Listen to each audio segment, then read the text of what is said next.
Okay, welcome everybody. Thanks for joining us for a few minutes. My name's Luke Minion. I serve as chairman of the board and CEO at PIPESTONE Holdings. PIPESTONE's facilitating an offering for a project we call GreenStone Farms, and joining me today is Molly Peterson, who's been driving that project. Molly, just tell us a little bit about GreenStone and yourself. Sure. So I grew up on a farm near Brookings, South Dakota. Been working with PIPESTONE for the last 8 years as our marketing director, and more specifically on sustainability over the last 3 years.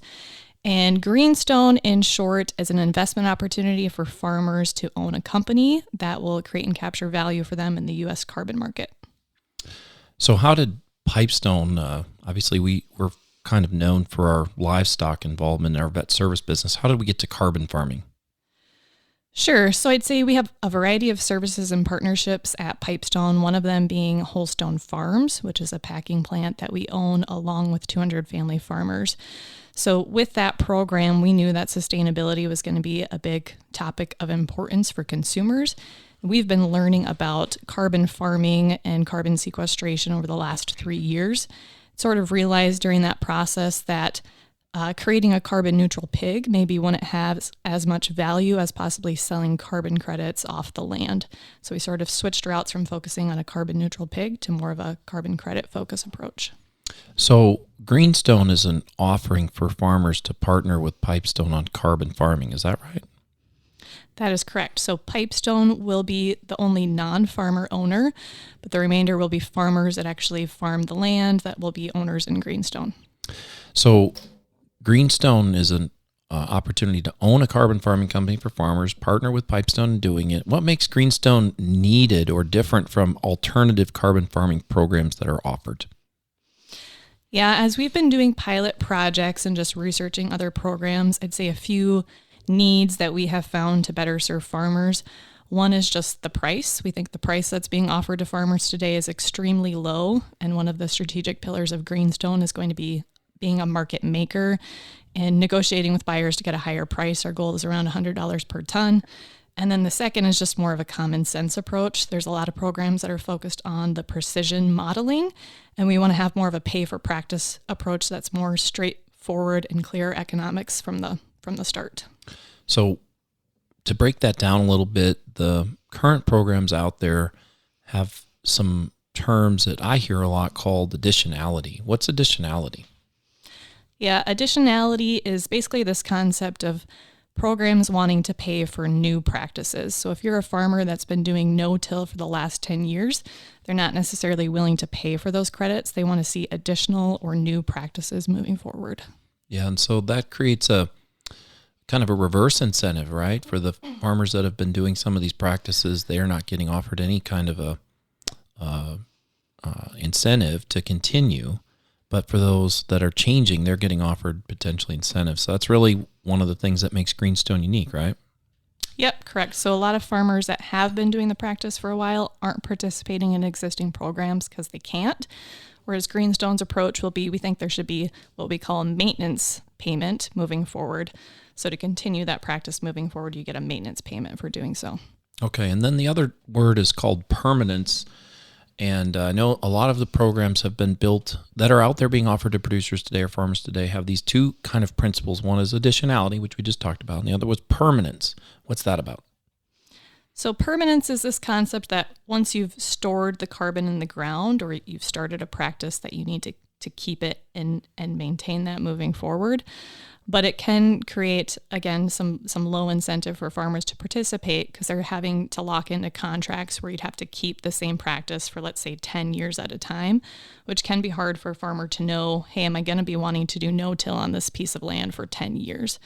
And so, again, a different approach for GreenStone and what we think is more of common sense is to have there be a year-by-year decision for farmers where they have the decision on that piece of land of what practices they implement.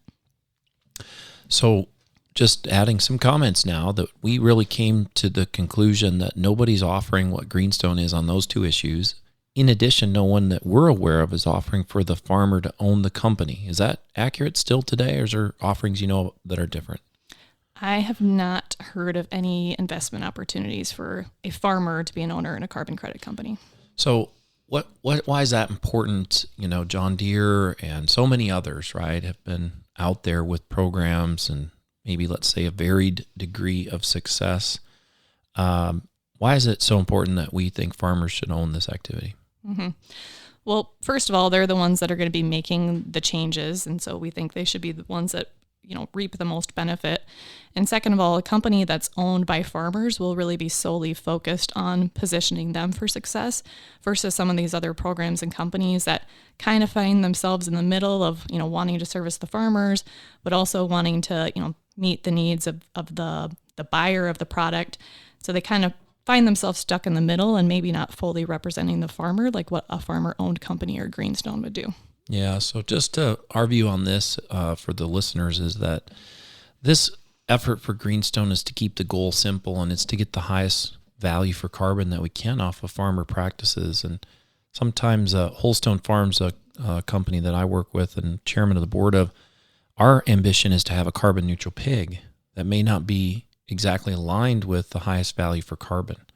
They're related, but they may not be the most aligned. And so what about that whole circumstance, So it's farmer owned because we think that ultimately a single goal to have the highest value for carbon. It's got some unique common sense approach. So how long have we been offering it, Molly? We are coming up on 90 days. Our subscription agreement period is ending here June 30th. And so how's it going? And first of all, I guess, how many acres do we want and why do we want those things? So we've set a goal of between 5 and 10 million acres, and that's really because we've seen some of the larger players out there around 2 to 3 million. We want to be the largest carbon credit player in the industry, just so that we have size and scale when it comes to negotiating with buyers. And today for subscriptions, we're just over 200,000 acres. So although, we definitely appreciate those folks that have reached out, and I'd say the excitement we've had from farmers about the program, we definitely still have a ways to go to get to the size that we're wanting. Yeah, so we're maybe try to help everybody understand how many people do you think have heard about the project? We've probably met with around 1,200 farmers now. And how many of those have decided to participate? We have about 350 people that have requested a subscription agreement and 200 that have completed one. Yeah, so the interesting thing for us here at Pipestone is that we have a pretty good start on the project, pretty high degree of enthusiasm, but as often in my career, we're waiting for the checks. And so what would you like the farmers to do to give us a little helping hand here at Pipestone? Yep. I'd say one, if you personally are planning on subscribing, that you reach out, we can help you get the paperwork started and submit your payment. And then two, we need size and scale. So we'd really appreciate you sharing the project with other farmers you think would be interested. We have some information on our website. It's pipestone.com/greenstone that you can check out and share that with other people as well. Yeah. So I just want to give a couple comments here, and then Molly maybe wants to give some to wrap up too. Want to say thanks to everybody that's considered the project, and thanks for forwarding on the GreenStone project to others. We think of this at Pipestone as offering a partnership that we're invested in here as a company, and we'd like some partners as farmers to join us. We think there's a future market for carbon. Whether or not that's going to be a significant opportunity for the farm or not, we think is dependent upon how the farmers are willing to make an investment in their own business development plan. And so this is a opportunity to do that. Hopefully it is an interesting one and worthwhile, but ultimately the end goal here is to have GreenStone be the largest carbon farming project in the United States. And by being at that scale, we think we can affect the standards of an entire industry in agriculture and do it in a farmer-owned company. And that's exciting. That's why we offered the project.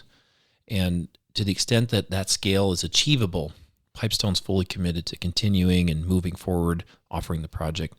But at some point, if we don't think we can achieve that scale, we'll stop the offering to not waste time and resources for everybody involved. So really want to encourage those of you that have interest. Thank you again for those that have already subscribed. But for those that have interest, please send us your feedback on what's preventing you from participating, or perhaps you'll be happy to send us your subscription and participate. But in the end, we're excited about it. I again believe that this is an opportunity, but we're going to need to get to some significant size and scale to do the meaningful work we want. Anything else, Molly, that you think we should share with the producers about GreenStone? I think we've hit all the high points. Again, if you're interested in learning more, we have that website, pipestone.com/greenstone. We have a frequently asked questions document on there. We have a recorded webinar. It's about an hour and a half long that goes over everything in much more detail. And my contact information is on there. I'd be happy to answer any questions as you guys have them. Okay. I just want to say again, thanks to Molly for all her hard work. Thanks to the farmers and producers that have considered and or forwarded and shared GreenStone. We think it's really an opportunity for the future. We hope that there's enough participation to make it meaningful and move forward. Thanks, everybody.